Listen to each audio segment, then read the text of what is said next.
Hi, I'm John Atack, and I'm with my old chum, Mark Laxer now. We've known each other for months now. And he's going to interrogate me, apparently. Yes, about your wonderful book, Ah, Opening Minds. we are, at the moment, we're looking at restyling the title, Opening Our Minds. Oh, very nice. So we need to open ours as well. Yes, yes. Our minds. It kind of personalizes it, doesn't it? Yes. Puts a little pronoun in there. Yeah, yeah. It becomes pronominal. Very good. Well, first of all, if I could just start by saying I very much enjoyed your book. It is filled with insight. I mean, that's the word I walked away from your book with. Insights. It's insightful. The book is filled with nooks and crannies of insights, whether that's through your storytelling or listing of facts or references or quotes from other people. I just found it to be quite an amazing journey and a very important one as well. Thank you. Okay.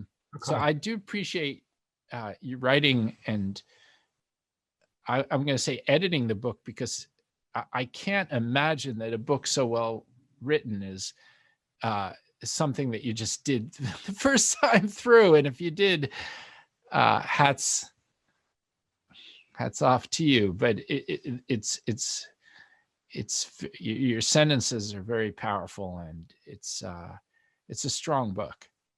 Thank you. That's very kind. Yeah.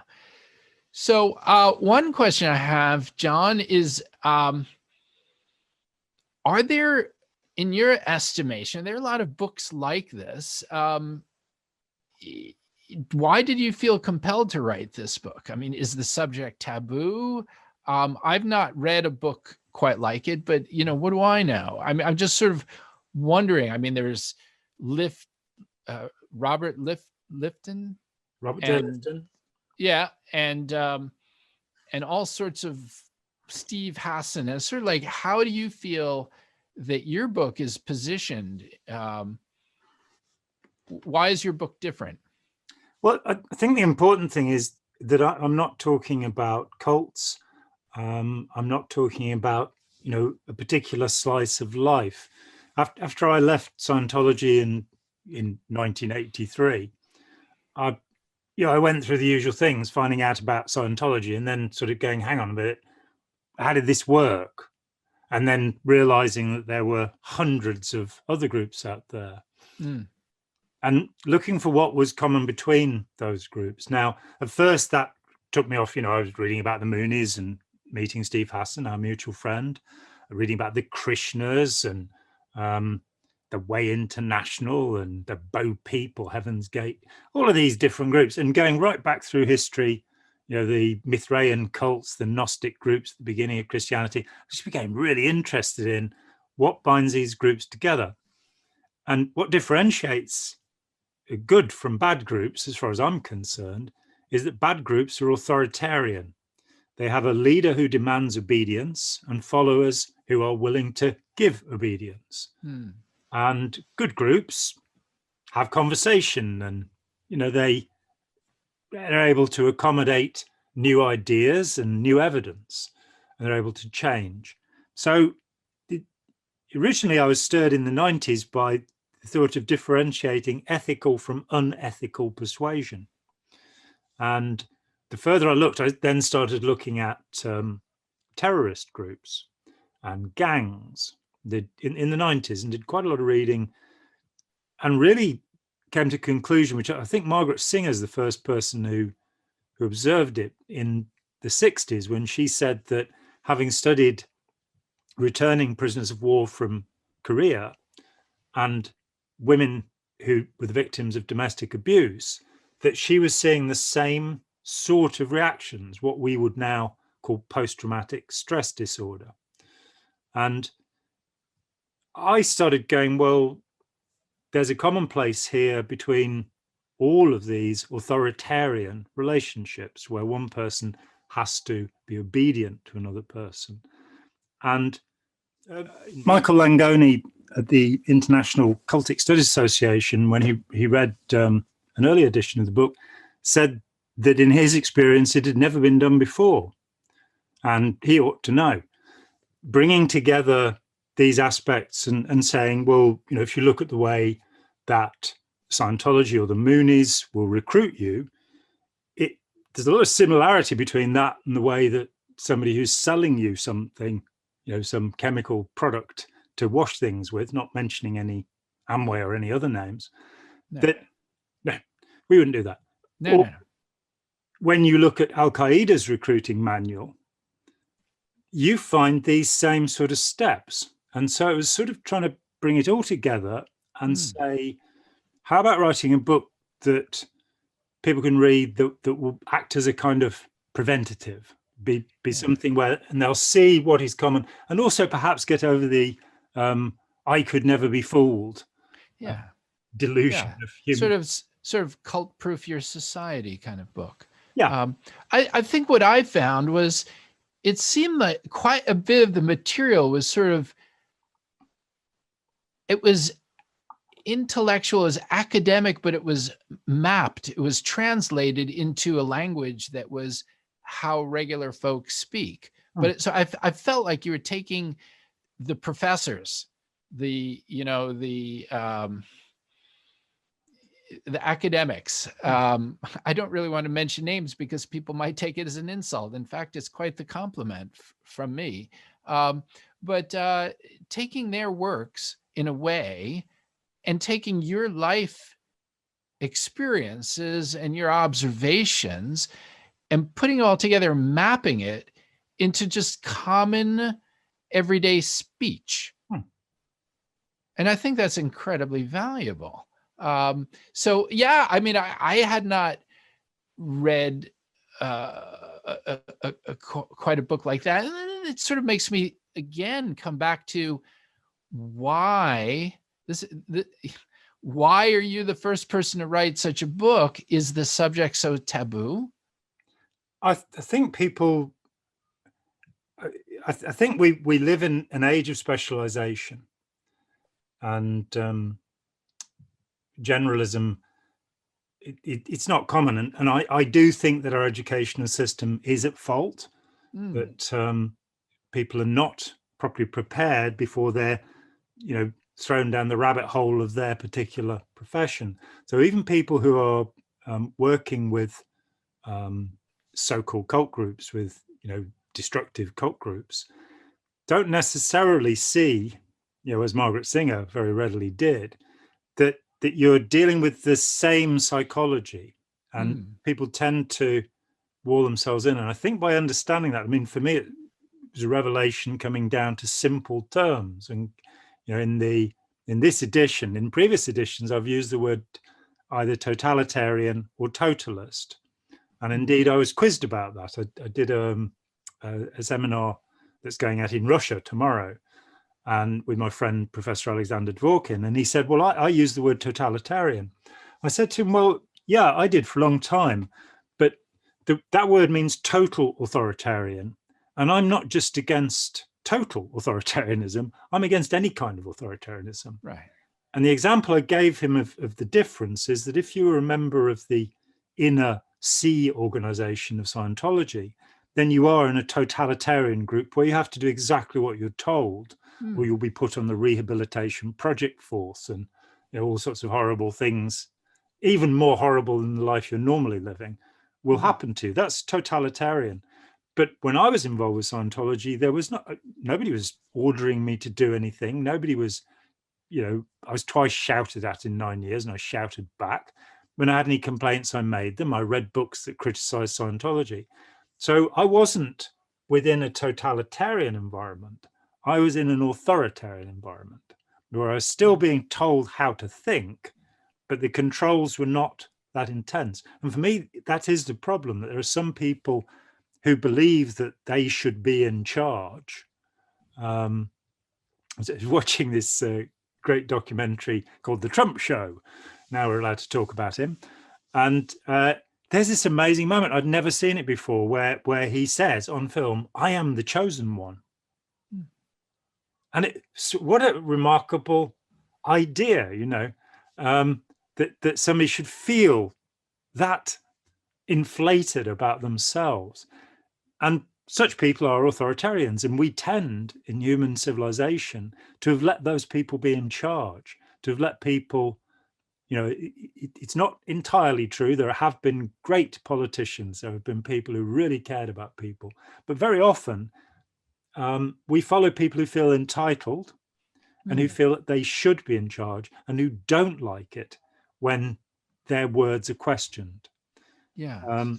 And the problem is that the majority of people in society don't feel able to challenge that. They sort of feel, well, they must know what they're talking about. Yeah, well, exactly. So, John, I mean, that's why I asked a few moments ago, is this subject taboo? Because, I mean, if we're looking at the American voting population, frankly, you'd think nobody out there of the 70 or whatever million people have ever heard of a charismatic narcissist before. It's all quite new. Of course, it's not, but it's as if, and it seems like we're sort of, I don't know. I mean, it's more of a question than anything, but, do we walk around in a societal sense with these huge blinders on?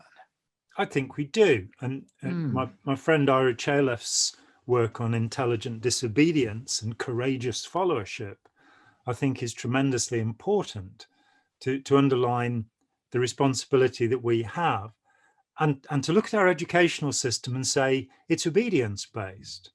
And one of the many meanders that I went through in writing the book was to study the history of education. And it was interesting to find that the oldest surviving system of universal education is in Germany, and it began in the state of Prussia in 1806, and it was started by Wilhelm von Humboldt, who was the brother of Alexander von Humboldt, who was the world's first great naturalist. Darwin pretty much worshipped the guy, but his brother Wilhelm, he came up with a current, didn't he? The Humboldt current. Well, in fact, there are more plants, animals, and places named after Humboldt than any other individual. He's a late 18th century into the 19th century, just the most remarkable man. Darwin took his books onto the Beagle with him to read and was a huge fan. And, some ideas that are attributed to Darwin, in fact, belong to Humboldt. And indeed, the idea of evolution, of course, belongs to Erasmus Darwin, Charles Darwin's grandfather. But so you can tick Darwin if it says who came up with it, but it's not the one you're thinking about. Natural selection. That's not the Darwin you're thinking about. That's not the Darwin you were thinking about, folks. Another Darwin. So not to mention Wallace, but that's a whole nother discussion. Absolutely. And it's a discussion that should be had, that Wallace used to be credited alongside Darwin and should be always credited alongside him. In fact, tell me if I'm wrong, and I understand this is a digression, but Wallace came up with very much the same concept while he was hallucinating on an Indonesian island because he had malaria. Yeah, I've heard that. Yeah. But he gives us things like the Wallace line, doesn't he, that shows that there are species one side of the line, not the other. So you've got all the marsupials on one. Biogeography. But we just thought we'd go there. Anyway, Wilhelm von Humboldt set up an educational system for all the boys in Prussia because Napoleon had defeated the Prussians at the Battle of Jena, or Jena. I'm not really sure how you say that. And that interested me. So we start educating kids so we'll have better soldiers. In this country, in the 1870s, universal education came in so that women could work in factories and there'd be somewhere for the kids to go. In the US, around about the same time in the 1880s, universal education comes in the attempt to homogenize the population So you wouldn't, all of these years later have Italian Americans, African Americans, Russian. You'd have a population of people who had the same basic education and the same language. Sort of like milk, right? Homogenized milk. Homogenized milk. You just whip the cream into the other matter and leave it there. Get it all consistent. A little factoid there is that, in fact, the state of Massachusetts, which desperately tried to resist universal education, had a higher rate of literacy before universal education than it has ever achieved since. We apologize for that. And here, again, we seem to be having these wonderful digressions, but here in Vermont, which is adjacent to the great state of Massachusetts, we call the people who come up here visiting, we call them, based on their driving abilities, massholes. Anyway, sorry. That's quite all right. I forgive you. I think that if you're going to reform something or change it, you need to have a very good idea of what you're doing. Why do we have schools? What are they for? I have 2 teenagers who've now thankfully left school. One has gone on to music college at the age of 16, and the other has, I think, chosen the life of an idler. Some kids have a gap year before university. He's going to have a gap lifetime, I think, is his plan. But no, he's working with me and he's very, very good at what he does.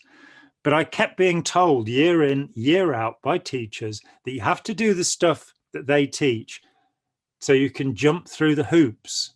And it was always the same expression. I started wondering where these hoops were, whether they're set on fire before you jump through them, because they seem to be telling me that if you actually want to be educated, you have to get through all of these hoops and then you can be educated. And I think that is an absolutely dreadful idea. I think that the idea of examinations, for instance, the most successful schools in the world consistently are in Scandinavia, where they have one examination all the time you're in school.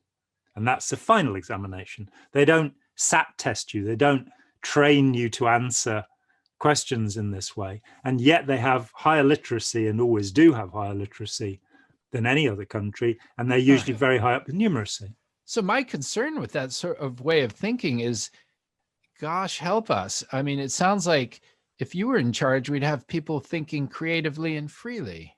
Yes, I'm afraid that could be a real problem. Yeah, it would be difficult. And I mean, on that subject, Ken Robinson has written 2 books, Creative Schools and The Elements, which talk about schools that are very successfully breaking with, this imposed neoliberal set of measures and standards, and are actually educating kids. One of my favorite, I'm sorry, go on. No. Sorry. One of my favorite books, which I read in early high school years, had a profound influence on me, is by A.S. Neal. It's called Summer Hill. Yeah. And after I read that book, I entered in Long Island, New York, a public alternative educational system, sort of a high school. Yeah, there were no grades, no tests, no requirements, no attendance, no hierarchy whatsoever. And look at you now. It's just absolutely a mess. And it was the best year and 3/4 of my life in a certain way. But I too have read Summerhill, and when I was about 13, there was a school called Abbott's Home, which was run on the same principles, and I desperately wanted to go there, and my parents desperately wouldn't send me, unfortunately, and I had a very bad time in school. Interestingly, the last Labour government, the new Labour government under Tony Blair in this country, tried to close Summerhill School. It's run since the 1920s until right now. And the defence was put on by the pupils, right? So the kids decided they were going to defend their school because that's the ethos of the school. Right. And when it got to the end of the case, they had the alumni come in one after another, and they want to be like, oh, well, I have a PhD in this, and another was like, I'm an astronaut. And you just found that these people somehow had, it should be said about Summerhill, you don't have to go to lessons unless you want to. That's one of the principles. It's got to be willingness. So, if you want to build a boat instead, do that.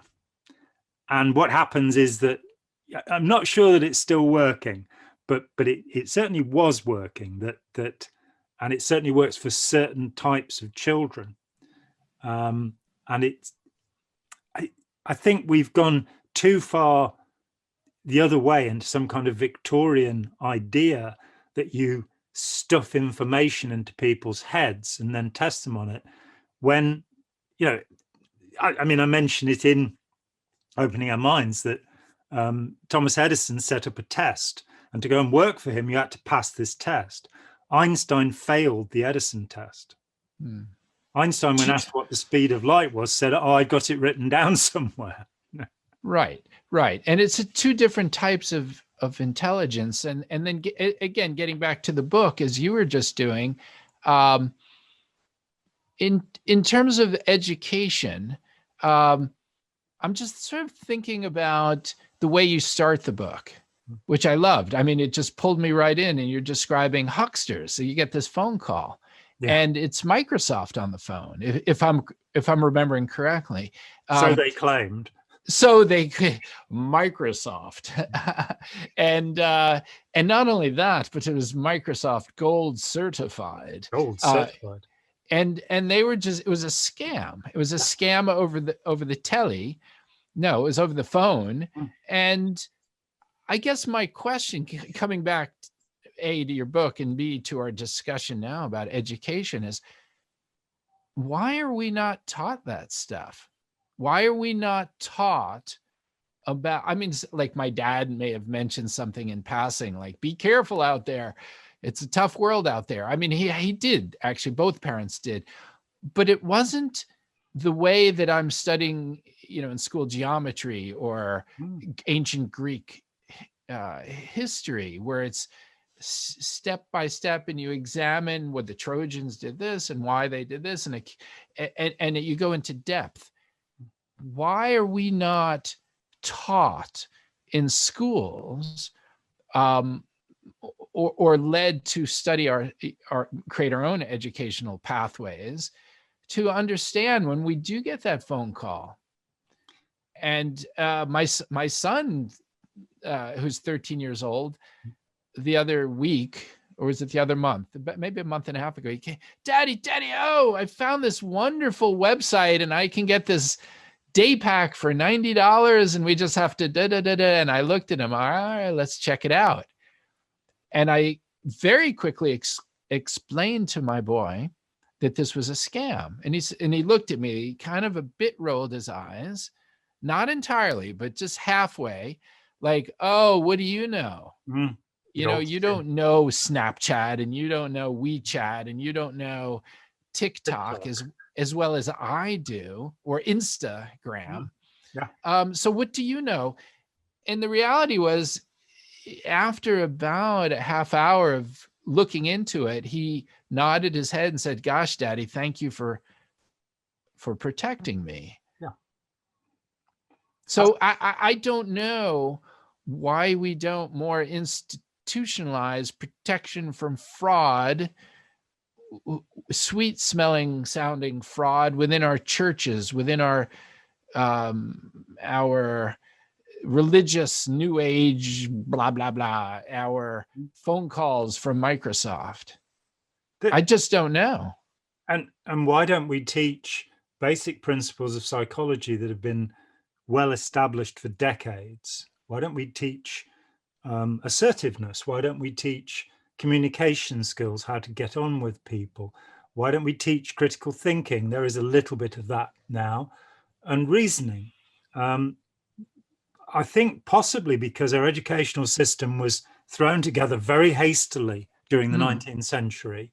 And the idea was to split it into these topics, which I've never thought made any sense, because, history, geography, literature, biology, physics, chemistry, these things are all part of information, and they can actually all be taught together, instead of fracturing them off.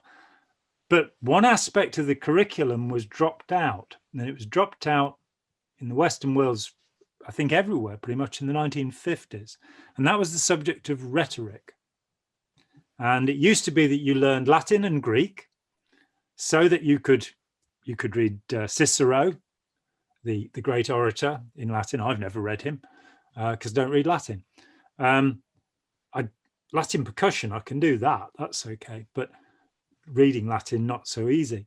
But this thing was dropped out of the syllabus. Now, what rhetoric meant was learning how to analyze information, meaning break it down into its parts, learning how to evaluate it, to work out what it meant, and then learning how to articulate what you had learned. By withdrawing those skills alongside ancient Greek, which probably isn't as useful, that hole suddenly appeared in the curriculum, and it's never been filled. Psychology should have filled it. So, for example, every kid should know about confirmation bias, that we tend to agree with the things that we already approve of and disagree with things. I agree with that. Exactly. And I think it's a Harvard psychologist who's taken to calling it my side bias, which I really like. But I wrote a chapter for an academic book last year and they struck it out. I wasn't allowed to call it that. It's got to be called confirmation bias, because in psychology, the thing is to make it sound confusing, because otherwise people will understand it. And we wouldn't want any of that. But my side bias is the simplest thing. If something disagrees with my preconceptions, I will tend not to believe it. Then go the next stage, which is cognitive dissonance. That's been with us since 1954. It's the most experimented upon, studied aspect of psychology. There are literally tens of thousands of explorations of this idea, which very simply says, if I believe something and you present me with strong evidence that it's wrong, I will believe it more firmly. And that's what tends to happen. And so we find, in the book, I talk about Barry Marshall, the Australian medic, who, following his professor's idea, and they both won the Nobel Prize for this in the end, decided that ulcers were caused by a bacterium, Helicobacter pylori. And it took 20 years, and we're now talking about the 1980s and 90s. This isn't, Semmelweis trying to get people to wash their hands in the 19th century. And he could prove it, he could show it, but nobody would listen to him because the textbooks in the universities said bacteria can't live in the stomach. It's now been demonstrated that 95% of stomach ulcers are caused by Helicobacter pylori. So there you have the paradigm shift, how, where a whole society has cognitive dissonance, and it's difficult to shift our ideas. Our kids aren't taught about that. These certain basic ideas, I figured that I could do 2 40-minute lessons that would cover the grounds of how you recognize, abusive, manipulative people I call human predators. That would be 40 minutes, nice little cartoon, nice little discussion. Characteristics are very simple. And another 40 minutes, how you can see when somebody's trying to sell you something, whether it be a car or a new religion or anything. They're very simple aspects of that. Or an old religion. An old religion, a middle-aged religion, any kind of religion, or a psychotherapy or a multi-level marketing plan, or, indeed any idea where, that there are ways of recognizing these approaches. And that it's not taught, and it should be taught. In terms of whether there's some interest against it, I'm a little conflicted about that, because there are examples in history that show this information being stopped by governments. The most notable is the Institute for Propaganda Analysis, which in 1938, if everybody scurries off to Wikipedia, they put forward, I think it's 8 points on this very channel. There's an examination of those 8 points, which were ways of working out if something was propaganda. In 1942, as one of the first acts of entering World War II, the US closed the Institute for Propaganda Analysis because they were going to use it, and they were going to use it and how. Again, in the book, there are some examples of, the Jap trap is the one I used, where Japanese is represented as a rat being caught in a mousetrap. But this, being able to inflame a population, whenever I see politicians talking, and I mean of any stripe and any type, they start using these ways of getting you emotionally committed to what they're talking about. So they'll tell us that we are the best nation on the earth. We will make Lithuania great again, or whichever country it is. That they seek to broadcast this sense of community. When I saw New Labour's campaign in 1997, I was horrified as somebody who studied propaganda and manipulation. It just seemed the most directly manipulative campaign I'd ever seen. I then found that Philip Gould, who designed it, had learned it on the Clinton campaign. So there we go. It's the Bill and Hillary show. Yeah, I don't really exactly. I'm not really in the mood to start painting conspiracy theories today, but I don't think there is. But I just find it hard not to respond to what you just said and say that there's such powerful interests in religious groups, in advertising, in products. I don't think it's like a group of older white men who get together in Virginia on the 12th of each month with a full moon. But I think there's an again, I don't want to sound like a conspiracist, but I feel like there's an unspoken agreement not to teach this stuff because it's going to hurt recruitment of buying Mattel toys and getting people into the church of whatever and getting people into this new group. And so it's sort of like, just let it be. I think there's a specific interest in society that does come into conflict with this. And that is the military establishment. How so? Well, my son Sam, when he was 14, recruiters came in for the Air Force. Yeah. And they explained to the kids that these days it's just like playing video games. Indeed. You don't have to see the person you're going to be eliminating. And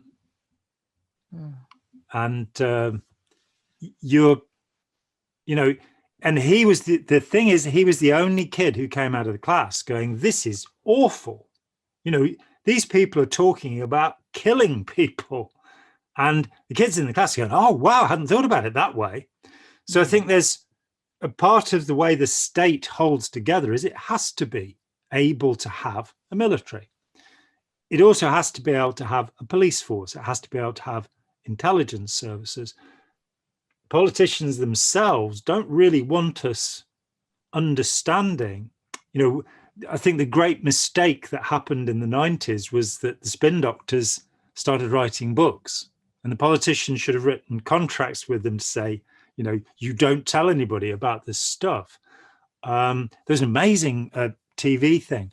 This guy, he'd got into the feeds on American news channels and realized that when they're interviewing somebody in Florida, they leave the cameras and everything running on the satellite feed elsewhere. And he got about 500 hours of footage. So, for example, he got George Bush Sr. talking about, with Larry King, talking about taking the drug Halcyon. Now, and saying it's fantastic, it keeps you awake if you haven't had sleep. Now, Halcyon is banned in the rest of the world because it very easily leads to psychotic states. And there you've got the leader of the free world saying, I take as many as 6 a day of these. But the other thing that came out during that was that sometimes, because the cameras were on, but they didn't realize, it wouldn't go to air, you'd see that underneath the desk, there was a spin doctor actually whispering things up to the politician to say. And I think we've all become a little bit jaded about just the amount of spin and twist that's going on in the world, the alternative facts, as I think the Beatles were calling it twist and shout. Twist and shout. I think Chubby Checker called it that even before the Beatles. And even before the Beatles, if you could imagine such a time. Long time ago. It's fascinating. Another thing you were, I like this discussion about education. A lot of it rings true for me, so I appreciate it. Something else you were mentioning earlier about part of this book, Opening Our Minds, is coming from your experiences in Scientology. So I had a quick question, or maybe it's not so quick, about your experiences in that group. And there was a bit that you had written about, you write, I was never a live-in member, so I wasn't sleep deprived, humiliated, or bullied. Although I was a true believer, I was never a, quote, total convert. So my question, John, is why? Why did you not jump in completely? I was lucky. Okay. They kept trying to recruit me, and I was asked to join Hubbard's personal staff at one point, and I said, okay, I'll do that for a year. He was looking for musicians to work with, and I'm a drummer. And I said, I'll do it for a year. And they came back and said, no, you have to sign a $1 billion contract. And I said, sorry, I don't know what I'm going to be doing in 7 lifetimes. The next 6 I've got worked out, but 1,000. 7th, you never know, right? Too long, Right. I was asked to start what's called a celebrity centre in Manchester, and then the Guardian's office, who ran harassment, PR, legal, things like that, they decided I was, not a safe bet and they proved to be right in the long run, let's face it. So I would, every now and then I would think, okay, I will commit to doing some of this. I renovated their building in Manchester. I was the renovations in charge and had 38 people working for me there, which was crazy and really showed me how incredibly inadequate the Scientology system is. That these people did not know their arse from their elbow. I, during that time, dealt with the man who was in charge of building their pretend castle down near East Grinstead in Sussex, and the stories. I mean, I'm wanting to paint some skirting boards, and so I'm saying, well, we need to put a primer on it, an undercoat, and then the top coat. And the guy's going, oh, we don't use primer and undercoat. Okay, so we don't bother to do things properly. So of course you won't get any kind of finish, and it'll look awful. It'll wear out quickly, what have you. So I found that it didn't work very well. But I think that, one of the essential ideas of Scientology is that you will become self-determined as long as you don't sign a contract for 1,000 million years to follow and uphold command intention. And I quote the contract there. But the idea is you become self-determined. And I think for me, after a couple of years, and I wasn't very happy about the way that Scientologists behaved. I didn't like the Navy uniforms and the strutting around, and I didn't want to be part of that. So I had 2 years off and went to art college instead. And being self-determined meant I was going to do what I wanted to do. And, because Hubbard said so many things about how important artists are, I was always able to fend off the recruiters. And I liked living in the real world. The world that seemed to have been generated by Ron Hubbard seemed militaristic, and that most certainly didn't suit my way of being. I didn't really think about it all that much. I actually am diagnosed with delayed sleep-wake disorder, which until 2 years ago was thought to affect less than 2% of the population, but you have a fixed clock. And so if I try and live during the normal daytime hours, I'm sleep deprived all the time. And I'd lived with that from the age of 11. And I got in Scientology at 19. And part of the self-determined bit that came through to me was, well, my body needs to sleep at this time. And so I created a lifestyle. We now, by the way, know that probably about 20% of people have this condition. Last 2 years, there's been a lot more work done. And because it's a shameful condition, people don't want to think they have it, and they don't want to tell people they have it because we are creatures of the night. But so I built a life based on this principle of self-determinism, and it worked for me. You know, I got to make a living as an artist, and the only time that Scientology became, and it's just a silly labyrinth of crazy science fiction notions. It doesn't hold together. It doesn't make sense. You have to accept so much hogwash to believe it. But I was 19 when I got involved, and you know, it was funny because I read a physicist called Brown McKee, who was 24 years in Scientology, and on the witness stand he said, well, when I got in, I knew that what Hubbard said about physics was absolute nonsense, but what he said about Buddhism was really interesting, and it made me laugh because I'd come from Buddhism and I knew what he was saying about Buddhism was nonsense right from the beginning, but the physics, that really interests me. I think that's fascinating. So would you say that you had been a convert, but not a total convert? In other words, I'm guessing, but just having read your book, I feel like you are very much empathizing with the person, including myself, who at some point in their life gets taken by a huckster, charismatic narcissist or antisocial or whatever language we want to use. I don't feel that that you were that. You seem to empathize and understand the mindset of someone like myself, who I was sleep deprived. I was humiliated. I was bullied. I was a live-in member. I mean, I lived in the house with the leader. Yeah. I was his right-hand man for a while. I was a true believer, but like you, John, I always had inside of me a kind of sense of self-determination, and if you could say that I had trauma after the group, I don't think it was nearly the trauma many people had, but it was as a result of this battle within myself. Like, what the heck?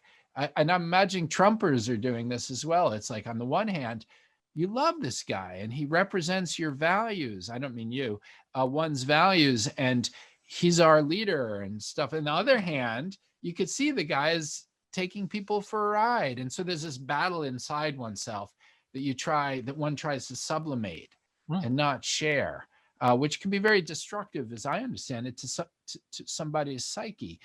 But it seems to me that you get all this. I feel it in your writing. Well, I was a true believer. I absolutely accept that I believed nonsense, but I've never met anybody who doesn't. Okay. You know, I had a Baptist minister at one point about 30 years ago, and he said to me, do these people really believe that 75 million years ago Prince Zenu brought people and blew them up in volcanoes? And I didn't even miss a beat, because I'm not a very thoughtful human being sometimes. And I said, look, there are people who believe that there was a man who could not only walk on water, but could also turn it into wine. And then I realized who I was talking to. Boom, boom. Yeah, be careful there, John. But the thing is that, oh my gosh, we believe a lot of things based on faith. And it, just for any Christian viewers, I would throw in the important point that when Thomas doubted, a bloke who'd known Jesus for a couple of years there, when he sees Jesus risen from the grave and says, "You're not Jesus," Jesus doesn't say, "Oh, you've got to have faith." He says, "Put your finger in the hole." He says, "Check it out." So this whole idea of, you've just got to believe stuff, it's not actually fundamental to Christianity either. But so I did believe, and after I left, one of the curiosity was that I was the first person to put a name and address on something that was questioning Scientology in this country. I, quite by chance, hosted the first public meeting of disenchanted members. And after a few weeks, I realized that this was a bit odd. Why had nobody else been willing to do this before? And I found out, because of the incredible harassment that you receive, which I know nothing about in the 9 years I belonged to the group. But I found that, there was an instance where there was a famous court case called the Leahy case in July 1984, where two children who'd been living with young children who'd been living with their father, the mother petitioned to have the children back, to say that Scientology had coerced her into giving her children away. And I found them, the mother and her husband, a witness who was tremendously valuable to them, because he'd been the business partner of the husband who had the kids. And when I mentioned to them that this guy would be willing to come into court, they both looked startled and a little frightened. And I was sort of, what's the problem?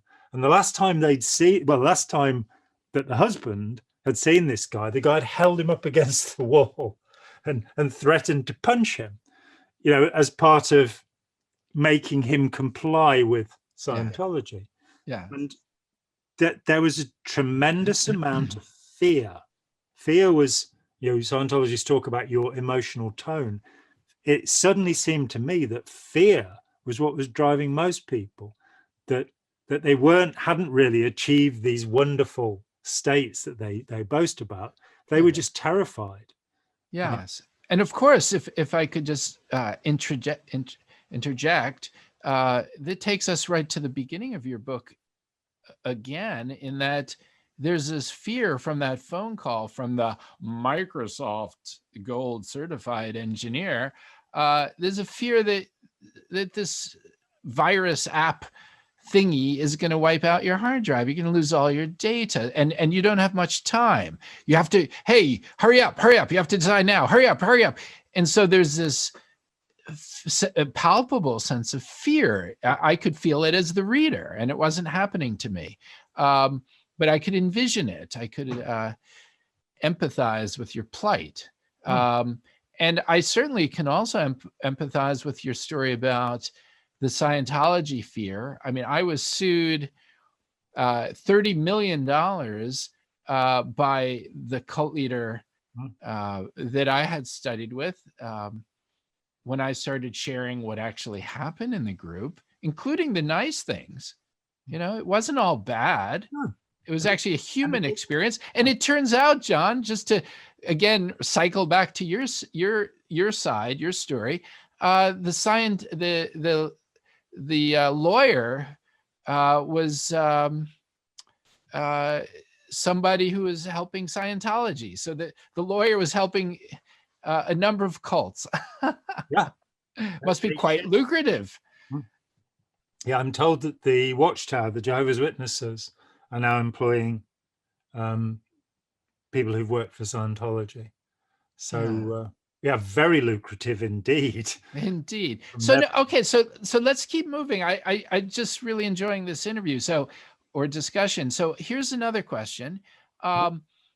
If you would, Please tell me the history of this book. For instance, there is there not, a sort of an opening, sort of an earlier version that's been out there. I've only had the pleasure of reading this latest edition. Why is there a new edition? What does the earlier edition mean versus the sort of, what is it, almost 2021 rewrite or addendum? Yeah, the first edition came out in November 2015, and it's an abbreviated version of a book that I've been working on since 1991, gathering this material together and going off and reading hundreds of books because I'm not, an expert trained in the field, which I think gives me a great advantage. That my experience came from talking with more than 500 former members, mainly of Scientology, but also Rajneeshis, Krishnas, people from Transcendental Meditation. Yeah. And understanding, the problems that they were having as a consequence of their involvement. And I think my work was perhaps a little different from many so-called exit counselors. Most of the people I spoke to came to see me. I wasn't shoved into a room with them, though that did happen occasionally too. But I realized there was something happened right at the beginning. I left because I thought Scientology was good, and I thought bad people had taken it over. And that was about half the membership left between 82 and 84. I found myself at the middle of the independent movement. And then I was given a huge wad of documents collected by a guy called Michael Lynn Shannon, who I've been trying to find and thank ever since, but he disappeared because I think he knew what Scientology, well, maybe he did disappear completely, actually, thinking about it. But I'm tremendously grateful to this man because he'd searched out Hubbard's college records, newspaper articles about him from over the years, and he'd discovered that the man was a charlatan. He was a liar. And checking these things, I discovered that there was no doubt that Hubbard was a liar because he contradicted himself. So I'd not really been interested in his biography. He claimed to be he'd studied with gurus in the East as a teenager. Different places he claimed to have studied in northern China, India, Tibet, and even Mongolia. I didn't even know there were any gurus in Mongolia, but they do make yurts, so maybe that's a good thing, isn't it? They're having a nice yurt. Maybe he learned yurt making there or something. But in fact, while he had actually been to China on 2 holidays as a teenager, and I have his diaries of those trips because Scientology put them into a court case, not realizing that I might be able to get my hands on them. So we have his own words from that time, which show that far from studying with gurus, the only thing he has to say at all about anything religious, and there are daily entries, is that he visited a lamasery and that the monks' voices sounded like bullfrogs. That's it. That's the whole study of Eastern wisdom. He didn't visit Tibet, as a teenager. Who was going to get into Tibet in the 1930s as a teenager? Mongolia, I don't think so. India, he went there in, I think, 1953. He caught an aeroplane in Calcutta, but that wasn't true. He claimed to be a war hero. And that's where things get very complicated because there are different stories. In December 1950, he told Look magazine that he'd fallen down a ship's ladder. He had bursitis in his shoulder, so a sore shoulder. He'd had pink eye or conjunctivitis, and he had ulcers. And that was it. That was December 1950. In 1965, he writes this thing called My Philosophy, saying he was crippled and blinded at the end of World War II. But in 1957, he gave a lecture where he actually gives a date. He says on July the 25th, 1945, I was in Hollywood and I beat up 3 sailors. So there are 3 conflicting stories here, all told by the same person. So that proved he was a liar. And for me, that was the end.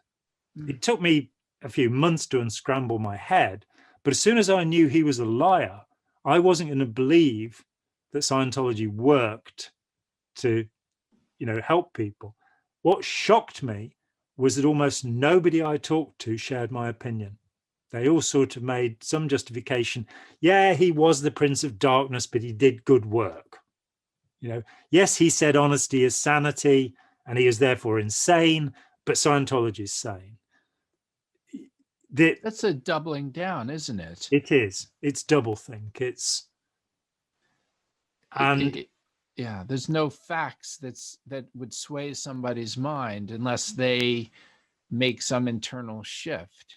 I think this may have to do with just the sheep-like nature of social animals. I think to some extent, I think there's a sheeple. I was talking with Chris Shelton about this last week, and he was saying how much he hated the word sheeple. It's not a word. Sorry, Chris. I think because anybody who works in this field knows that when you approach people and say this is relevant, they'll kind of go, look, advertising has no effect on me. I know it affects other people, but it doesn't affect me.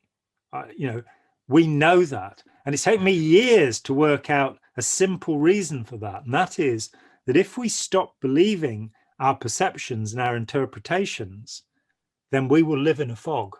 So we have to believe that our construction of the world, which, as I'm told Immanuel Kant said, is our construction of the world. We're living in what we think the world is, what we believe the world is, that if we were to accept that our perception is faulty and that our interpretation is faulty, and they are, of course they are, it's easy to demonstrate, perception's one of the easiest ones there is. If you take a playing card, the back of a playing card, and you get somebody to look fixedly into the eyes of somebody in front of them, and you bring the back of the card round into their visual field, they won't be able to tell you what color it is. They can see it, but color vision starts here. And what we do is we fill in. There's a blind spot in front of each of our eyes. Yeah. There are so many things that you can do to show people that our interpretation of the world is more predictive than responsive. We're looking to see if the world's going to be dangerous to us and what we've got to do. And we are guessing all the time about what we're perceiving. So to get through to somebody that their perception might be inadequate, they shouldn't take sweets from strangers, as your mum probably told you, and that our interpretation is something which, once you've understood that science is not a kind of religious body, but a method of examining information, and that it's okay to have been wrong, it's okay to have misinterpreted a piece of information when some more evidence comes along. It was put to me, my friend Yuval, the other week. He put forward this idea. He was talking about modularism in evolutionary theory, and he's saying it makes sense, but the evidence doesn't support it. And it's like, oh wow, so much of what I've believed in my life made sense. When I read Hubbard's book Dianetics, it made sense. If you believe this, then that would be true. But your mind filled in those bits because you wanted to. Yeah, because it was telling me it was a workable therapy, and there were all these smiley people around me telling about the wonderful things it had done for them, and not telling me that they got no time to themselves, earned no money, and were slaves. That information did not flow. So John, you were saying that you had an earlier version a while back of the book. And so is this current version that I had the great fortune of reading, is that simply this first book, the original book, expanded, or was it all revisited, or what is the audience different, or? No, the basic principles are the same. This is actually the fourth edition of the book Oh, right. in 5 years. All right. And my thinking has in some ways simplified, because I'm always trying to find an easier way to explain something. Because you say that there's so much in the academic world that is useful, but the problem is that academics very often have a kind of emperor's new clothes attitude, and they don't sit, it interests me that in psychology, which should after all be a communication science, that we start finding expressions like the fundamental attribution error, which is basically, if I'm late for something, then circumstances got in the way. If you're late for something, it's because you're messing with me. And it's seeing the world through a telescope that says, everything I do is justified. But calling it the fundamental attribution error, it Obfuscates. It obfuscates. And again, we find that with all of the multitude of terms that are used to talk about influence.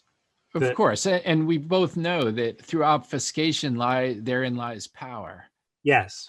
And to be able to, I mean, Ron Hubbard, bless him, in an obscure lecture said that all you have to do is have enough altitude over somebody and you could be called a hypnotic operator. And it's such a true statement that, I've just revisited the wonderful Anatomy of an Illusion by Thomas Kaiser and his wife. And they were early on in the cult business. He was a psychotherapist. And he talks about his experience. He was a PhD, he'd been a psychoanalyst and he decided that Freud was wrong and this wasn't a good approach. But he said that as he attended meetings where, Abraham Maslow or Fritz Perls or Carl Rogers, these great luminaries in the 50s of the therapeutic world, that they were treated as gods, that people just, oh, God, it's Carl Rogers.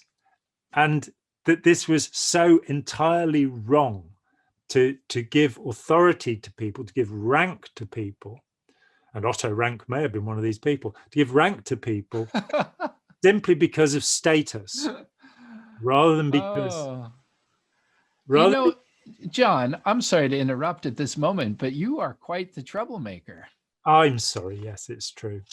And I have great respect for that. But if you do not, my dear friend, my dear new friend, if you do not at this very moment, and tomorrow's not looking so good either, do not have sort of level of hierarchy within a university, that's why. It's because you're a troublemaker. Yeah, well, perversely, when I published the book that's now called Let's Sell These People a Piece of Blue Sky, in 1990, I was offered a PhD. Right. And at Aarhus University in Denmark, the manuscript was approved. I added back all the reference notes that the publisher had taken out. And Stephen Kent, who's head of department for sociology and history of religion, he wrote a glowing letter saying that it was beyond what he would expect of a doctoral candidate. So I got that close. And at the last moment, the Danish university that year, for the first time, decided that they couldn't do the Viva, the oral, in English anymore. So I'd have to learn German or Danish to do it. And that's the story. It really is the story of my life. Well, I don't know if you're going to take this as sort of a slap in the face or a huge compliment, but you speak like an artist. Well, because you're sort of pushing back against the trappings of power, and not a lot of people sort of like to do that, because as they gather knowledge and their own power, if they buy into the system a bit, then it sort of feeds on itself, and you don't want to give away your pretty little secrets. You want to start obfuscating yourself so that people start buying your book because you have this secret knowledge, or so on. And I find it's present, your book, refreshing, and as I said earlier on, insightful, because you're giving away all these gems without the obfuscation. I mean, other people do that as well, but you know, hats off to you. I so much appreciate it. Here's another question. Here's actually a few questions. You could certainly, with that great spirit of yours, feel free to ignore all of them. A question is like, who's the book written for? What's your hopes for the book? Do you want to get it into schools, which is something I would like? What's your strategy to make cult education mainstream, or let's call it undue influence mainstream? Well, the book is written for literate adults. Okay. So it should fit in with the sort of popular psychology, popular natural history, that sort of reader. It's right. In other words, it's written for people who read books. So it's more for the teachers than it is for the pupils. Okay. However, in it, you can pull from it modules which would be useful for younger people. I mean, we started a YouTube channel realizing that really the majority of education in our society now happens on YouTube, whether the schools like it or not. I found this very directly because my son was studying biology at school and he was completely confused, and he'd had health problems. He was misdiagnosed with chronic fatigue disorder, where in fact he just had the same sleep condition I have, and he was sleep deprived. So he found himself with, there should have been an 8-term course, and he found himself with only 2 terms left to go. And he'd got to learn this stuff. And in studying biology at school, they kept saying, we'll explain that later, just memorize it for now. And like me, he couldn't do that. He wanted to understand why. And so I learned about Khan Academy because we were researching education online with some friends. And he went on to Khan Academy and found there that every single point that he'd been told he'd just have, you'll find once you've jumped through the hoop, we'll tell you what that secret means. It was all explained. Right. And in fact, you could presumably study Kant at Khan. Can you? Can you study Kant at Khan? Yeah. Or is that just Kant? I don't know. I studied that at Kent. Oh, in Kent. Yeah. Well, there's another word that we could use there, which has the same letters in as the name of King Canute, but and is actually cognate with the word quaint. How cool! Same origin as the word quaint, which is a polite word. But then you have the C word, cult, and you're not allowed to use that one. Correct. So in terms of getting into schools, I mean, maybe I think what you were sort of saying, or you were saying, is you've got this book and you want to take bits of it and put it on YouTube to reach out to the TikTokers and the YouTubers and folks like that. So it's sort of like a bifurcated educational attack. Yeah. I mean, attack. It means under the oak tree, by the way. It's got nothing to do with the other word. Right. At oak. At oak. God bless you. Thank you. Also, the name of the Pope who commissioned Sistine Chapel, Della Rovere, from the oak tree. So, Okay, there you go. We oak people have been around. Yeah, you're okay. Oh dear, we are deteriorating.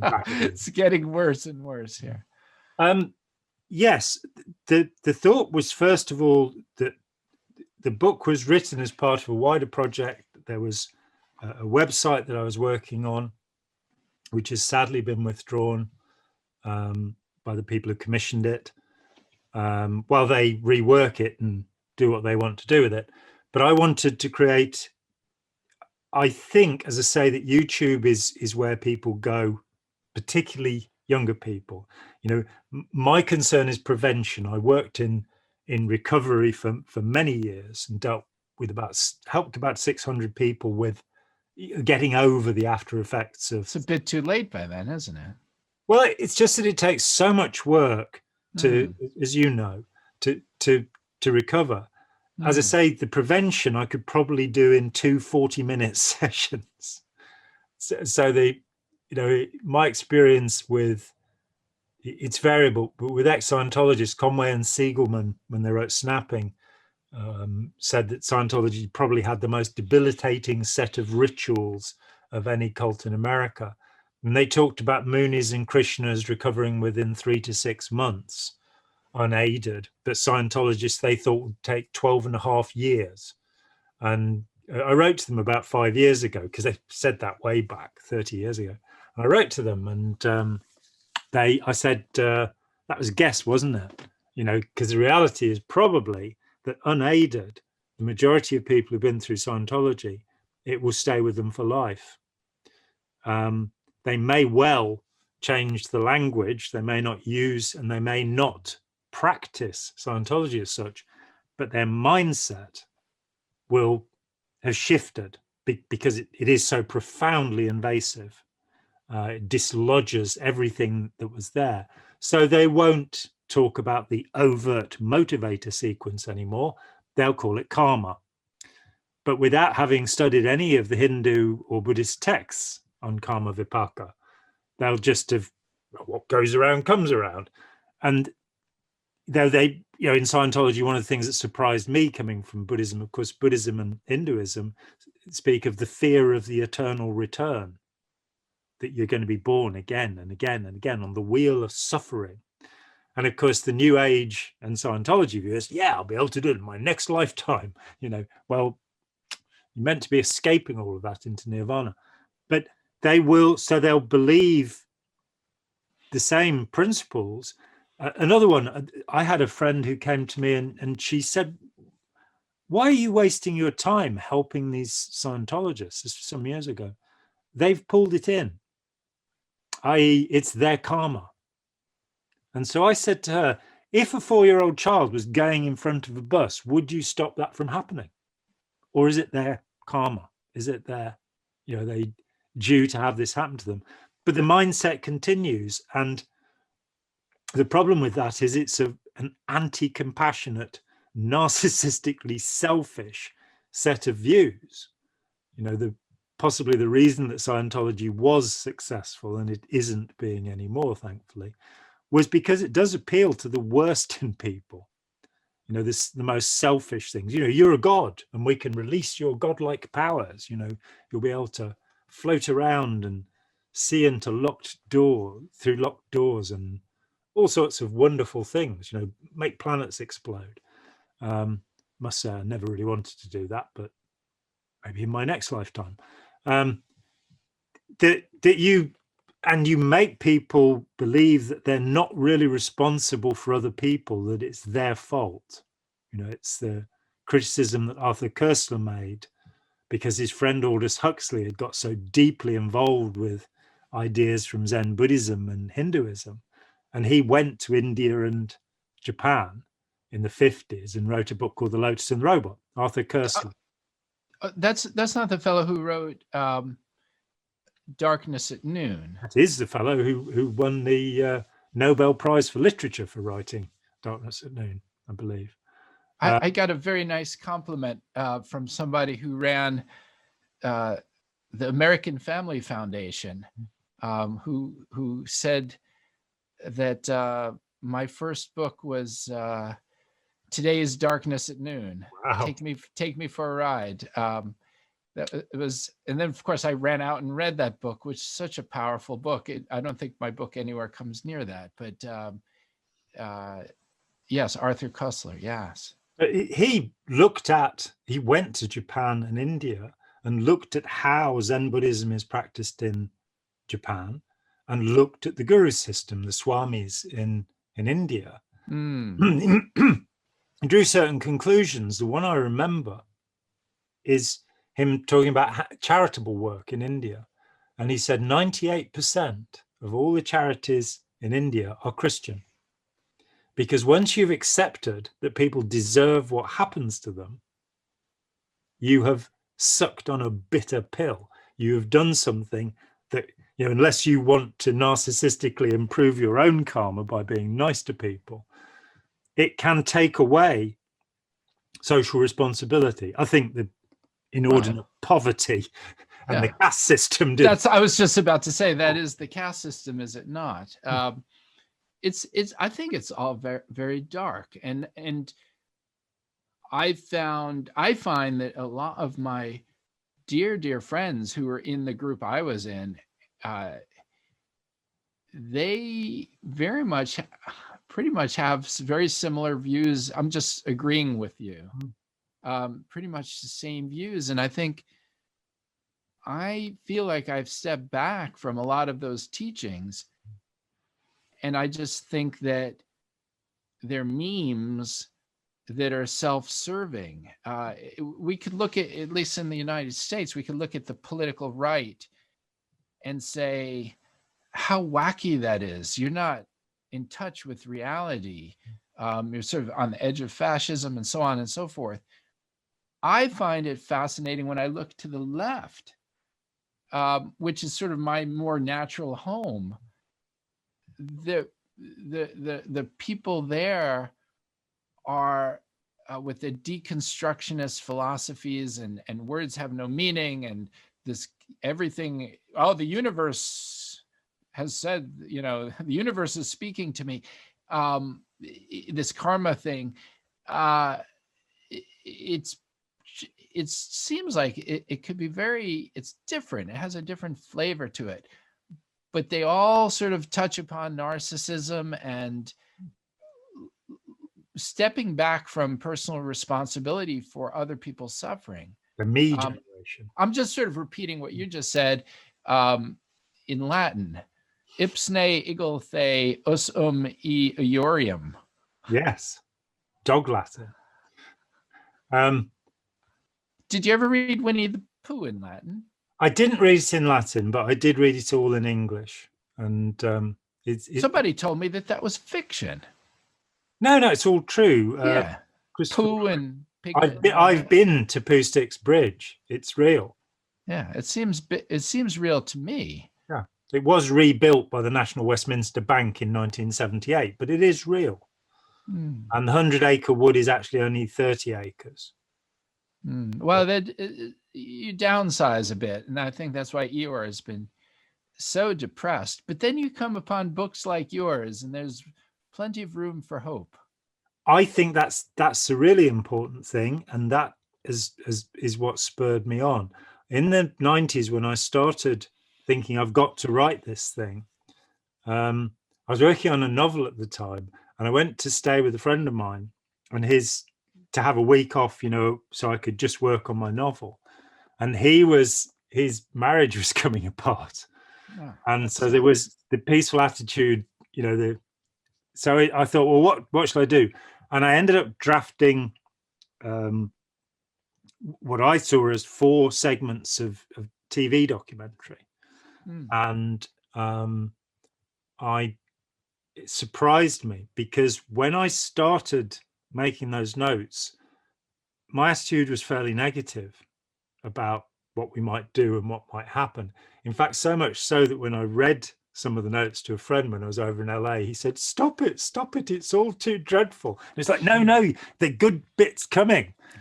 Because the good bit is that if we do act compassionately, if we do act responsibly, and if we grow up, if we stop being children, which is pretty much where the human race is, the commodification of everything, consumerism, the idea of giving our economy to the Chinese, which is something I love the Chinese people. I'm not keen on their government.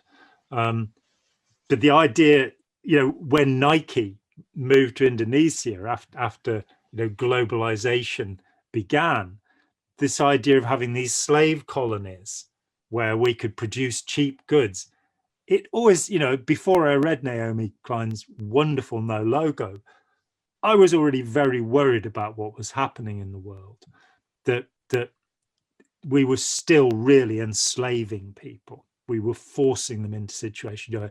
A Chinese worker and his wife may see each other for 1 week a year, which is the time when they see their, used to be one child. You get sterilized after having two now. One Child Nation, the most scary documentary ever made. Just as an aside there. But so a Chinese worker, they're in a factory. They might be just round the corner from where their wife works, but they don't get a chance to see them. And that society is creating all of the plastic rubbish that is being thrown into the oceans and is choking the poor dolphins, who are also full of mercury that's been dumped in the sea. These attitudes, as a 16-year-old, and that's a long time ago, it's 1971, when I first read about the greenhouse effect, which of course has been a hypothesis since the 1950s, it did make me think that and Alvin Toffler's Future Shock and The Greening of America, these books that meant so much back in the late 60s, Rachel Carson's Silent Spring, Small is Beautiful. These books were prophetic one way or another. And what they were saying was, you have to change the way you behave. Yes, we have to get governments to change, but there's this kind of laziness, which is authoritarianism. It's saying, well, our leaders know best. Look, after the Iraq War, our leaders don't know. If there was ever a proof that they haven't got a clue what is going on. They took out the one secular leader in the area. Yeah, who's holding everything together and who was not supporting Al-Qaeda. The membership of Al-Qaeda went from, I think it was 479 to a huge number. Went to 35,000. Yes. As a consequence of that. Then, of course, we have this myth, which we call ISIS, which used to be called the Republican Guard, because they were all sacked. So we've got the Russian mafia because the KGB were sacked, and they're very efficient, Yeah. So I appreciate all these thoughts, and I think that people do need to grow up, and I wish you all the success with this book on all its different levels. There's one other thing I did want to mention, if I may, before maybe we wrap up and look forward to another discussion at some point soon. And that is one of the elements of your book, Opening Our Minds, was just so special. There's so many special levels. One of them is these graphic representations done by, I think, your assistant. Yep. Is that Spike? That's Spike Robinson. Yeah. I just found them to be so helpful and creative, and bits of it were intense, bits of it were funny and insightful. So it's just another layer of the narrative that I appreciated. Yeah. She's the work could not have been done without her. She's been my assistant for the last 5 years. We produce a YouTube channel. We put up 3 shows a week, but we don't have any money. Right, because you don't play the game, because you're an artist. I tried to play the game off and on. I had a very strange experience last week. Okay. Asked to do a. And I'm going to tell you about it. Do tell. I was asked to do a seminar for trainee teachers, right, in Tatarstan, which I'd never heard of, which is in Russia. And Tatarstan. Yeah, as where the Tatars come from. There, it's like Tata. Yeah, no, Cossack, the Tartars. Oh, tartar. I gotcha. Okay, my mistake. I'm sorry. They don't make tartar sauce either. I did check, and they wouldn't give me any. Tartar. I've heard the word tartar. Yeah, They can't get the gherkins anymore. Tatar. That's it. And a dear friend of mine, known him for nearly 30 years, Professor Alexander Dworkin, called me up and said, would I do this seminar? And I said, yeah, sure, but we're talking about a webinar. Why don't we actually record it first, just in case the internet is broken at any point? Right. So we recorded it last week, and I had an hour and a half to talk, and I did what I did. And after I'd done it, I realized this thing is meant to go out initially to 700 trainee teachers. Oh, wow. That's wonderful. In Russia. Well, apparently that's just the beginning. They intend to put it out further. Wow. And it was the thought that I'm living in the liberal West, where I've spent, because as I say, I studied terrorism through the 90s. And when 9/11 happened, I desperately wanted to explain some of the things that we found out about fanatics and how you can help them to de-radicalize or what have you. And I've talked at Radicalization Awareness Network meetings. I met with Exit, who deal with extremists. I Prevent, the group here, actually offered me a job to go and de-radicalize people. Right. Which would be a pointless use of my skills. So I said in return, no, let me train people. Let me put a course together to do it rather than just one at a time. I've done enough of that. Right. And there's absolutely no interest. Money is being thrown at these people. Yes. So nearly 20 years, I've not managed to get over. In an hour and a half, I'm able here in Russia. Yeah. Russia, So okay. So it doesn't make sense. And all I could do in response to that is, one, say, I'm so sorry about your frustration. Two is, I get that. I am frustrated myself, and as well, my good friend, Steve Hassan, who's written this amazing book, actually several books, one of which is called Combating Cult Mind Control, and also The Cult of Trump. He's starting to get a bit more access, if you will, but I think he's similarly frustrated in that the people who could actually do some help are being entirely ignored. And I would say one way to combat that is for people to start reading and sharing Opening Our Minds by John Atack. And that name has to do with an oak. Yes. Oak tree. Yes. And such a special discussion with you. I really appreciate you inviting me to this. And I look forward to additional conversations. Yes, me too, Mark. Thank you very much. Hi, John here. Thanks for watching. We'd appreciate it very much if you would click like, as well as subscribe, and click the bell for notifications. Every dollar helps, and we welcome new patrons on Patreon, or you can make a one-off payment with any currency through PayPal. Thanks so much.